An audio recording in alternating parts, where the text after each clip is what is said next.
Doa sebelum belajar. Rabbi zidni ilma warzuqni fahma. Ya Allah, tambahkanlah aku ilmu, dan berikanlah aku rizki akan kepahaman.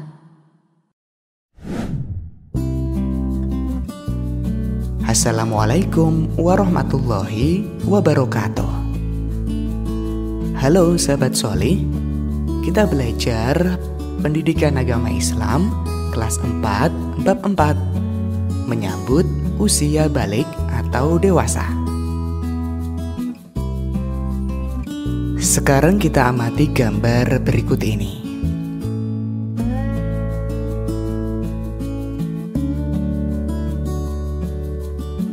Gambar ini merupakan gambar perkembangan manusia dari kecil sampai dengan dewasa. Bagaimana perubahan tubuh kalian sejak kelas 1 sampai dengan kelas 4? Tentunya kalian mengalami perubahan pada badan dan mental sesuai dengan perkembangan usia. Nah, kita akan belajar tentang tahap perkembangan usia yang sangat penting, sebab berhubungan dengan kewajiban menjalankan syariat agama, yaitu usia balik atau dewasa.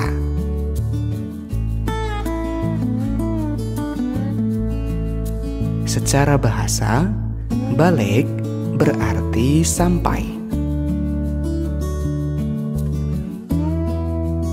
Sedangkan menurut istilah, balik ialah kedewasaan bagi seorang muslim, baik laki-laki maupun perempuan.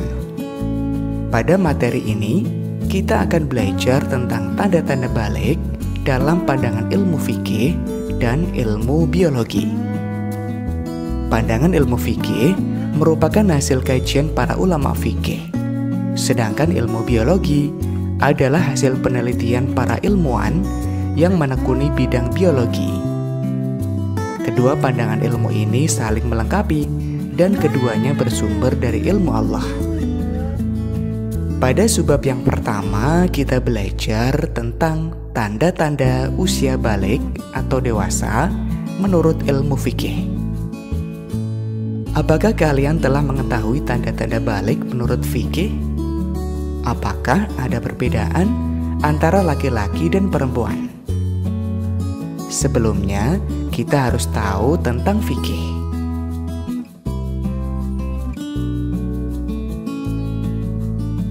Fikih ialah ilmu tentang hukum Islam. Fikih membahas tentang tata aturan ibadah, baik yang berhubungan dengan Allah atau yang berhubungan dengan sesama manusia. Di antara bahasanya adalah tentang tanda-tanda balik atau dewasa. Sahabat Sholih, tanda-tanda balik terjadi pada anak laki-laki dan perempuan. Ada juga yang khusus terjadi pada perempuan saja. Nah, berikut tanda-tanda balik menurut ilmu fikih. Yang pertama adalah mimpi basah. Ini biasanya terjadi pada anak laki-laki. Suatu saat, kalian akan mengalami mimpi basah.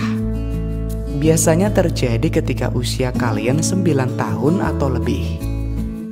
Apabila mimpi basah itu terjadi, maka kalian bukan anak-anak lagi, tapi sudah tergolong balik atau dewasa. Mimpi basah juga dapat terjadi pada anak perempuan. Tahukah kalian nama air yang keluar pada waktu mimpi basah? Namanya adalah air mani atau sperma. Nah, buat kamu yang baru pertama kali mimpi basah, jangan lupa sering konsultasi atau komunikasi dengan orang tua kamu ya.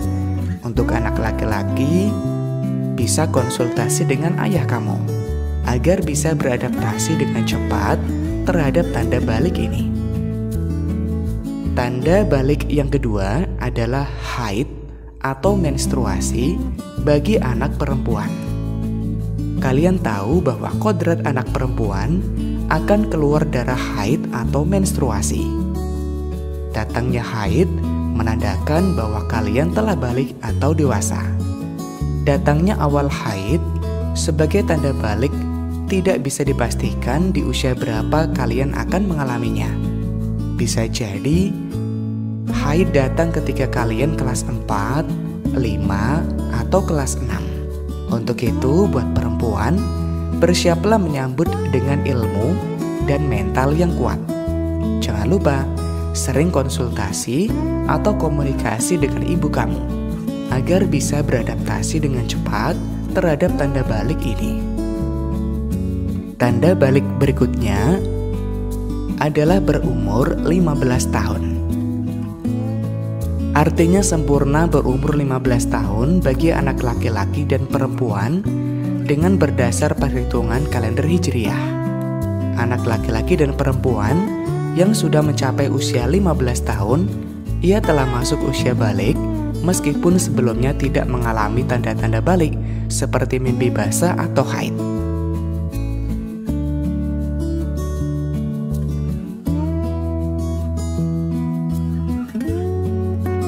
Kewajiban mandi bagi yang berhadas besar. Anak yang telah mengalami mimpi basah dan haid berarti dia sedang berhadas besar. Untuk bersuci dari hadas besar dan bisa melakukan ibadah seperti sholat atau membaca Al-Quran, maka ia wajib mandi besar terlebih dahulu.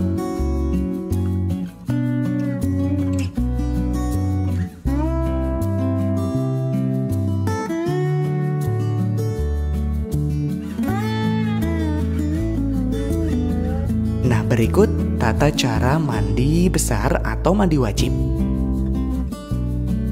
Tata cara mandi besar yang pertama adalah niat mandi besar.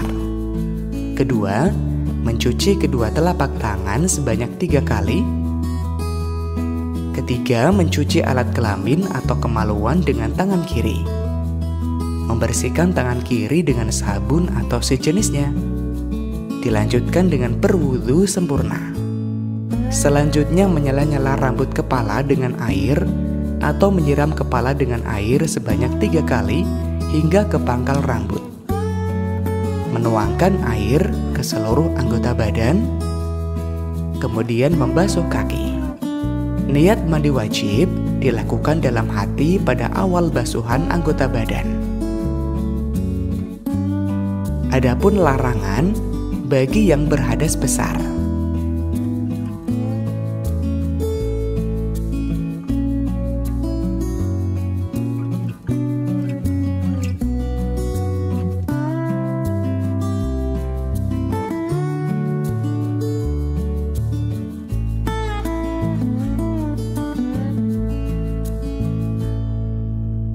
Saat berhadas besar, kamu dilarang yang pertama sholat, sujud tilawah, dan sujud syukur. Kedua, membaca, menyentuh, dan membawa Al-Quran. Dilarang tawaf, dan dilarang berdiam di masjid. Demikian tanda-tanda balik menurut ilmu fikih. Sampai jumpa di materi subah berikutnya. Semoga bermanfaat. Wassalamualaikum warahmatullahi wabarakatuh.